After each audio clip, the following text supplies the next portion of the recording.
কখনো আলাদা আলোচনা, কখনো সোনিয়া গান্ধীর উপস্থিতিতে কথা। রাহুল গান্ধীর বাসভবনে বিরোধী দলের শীর্ষ নেতা নেত্রীদের নৈশভোজের আসরের এই টুকরো টুকরো ছবি উস্কে দিয়েছে নতুন জল্পনা। তাহলে কি ফের কাছাকাছি আসতে চলেছে কংগ্রেস ও তৃণমূল? দিল্লির এই নৈশভোজের মধ্য দিয়েই কি 2026 সালের বিধানসভা ভোটের আগে পশ্চিমবঙ্গে রাজনীতিতে তৈরি হতে পারে নতুন সমীকরণ? তৃণমূল সূত্রে খবর, কয়েকদিন আগে মমতা বন্দ্যোপাধ্যায় ও অভিষেক বন্দ্যোপাধ্যায়কে ফোন করেন রাহুল গান্ধী। বলেন, 7ই আগস্ট আমার বাড়িতে একটা বৈঠক ও নৈশভোজের আয়োজন করেছি, আপনি এবং অভিষেক বন্দ্যোপাধ্যায় অবশ্যই আসবেন।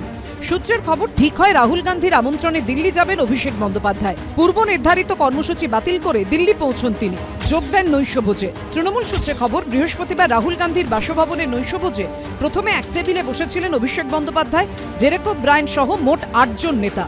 নৈশভোজ শুরু হওয়ার ঠিক আগে সেই টেবিলে অভিষেক বন্দ্যোপাধ্যায়ের পাশে আরও একটি চেয়ার যোগ করা হয়। কিছুক্ষণ পর সেখানে এসে বসেন রাহুল গান্ধী। তৃণমূল সূত্রে দাবি, দুজনের মধ্যে বেশ কিছুক্ষণ কথা হয়, পাশাপাশি বসে নৈশভোজ সারেন। আর তারপরই কংগ্রেস ও তৃণমূলের কাছাকাছি আসার সম্ভাবনা নিয়ে রাজনৈতিক অলিন্দে তৈরি হয়েছে গুঞ্জন।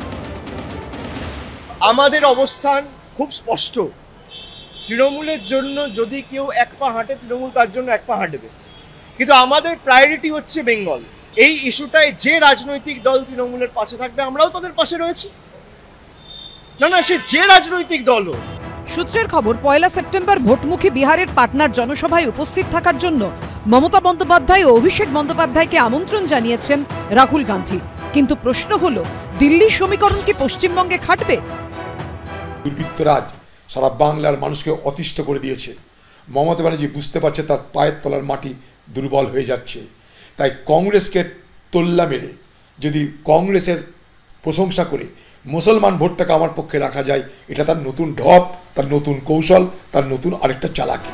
কংগ্রেস তৃণমূল কাছাকাছি আসুক কিংবা দূরে দূরে থাকুক, গুরুত্ব দিতে নারাজ বিজেপি। শূন্যের যোগফল শূন্য, শূন্যকে শূন্য দিয়ে গুণ করলে তার ফল শূন্য।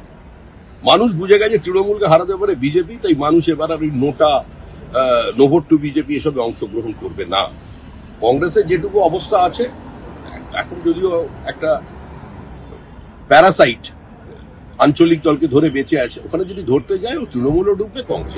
কংগ্রেস থেকে মমতা বন্দ্যোপাধ্যায় রাজনৈতিক জীবন শুরু, সাংসদ, কেন্দ্রীয় মন্ত্রী, তারপর নতুন দল তৈরি, বিজেপির সঙ্গে জোট, বাজপেয়ী সরকারের মন্ত্রী, আবার কংগ্রেসের সঙ্গে জোটে ফিরে আসা, বাংলায় ক্ষমতায় আসা, আবার বিচ্ছেদ। এখন প্রশ্ন হচ্ছে, 2026-এর ভোটের আগে কি ফের জোট হবে, নাকি দিল্লি ও পশ্চিমবঙ্গের রাজনীতি আলাদাই থাকবে? বিজেন্দ্র সিংহ, ব্রতদীপ ভট্টাচার্য ও ঐশী মুখোপাধ্যায়, এবিপি আনন্দ।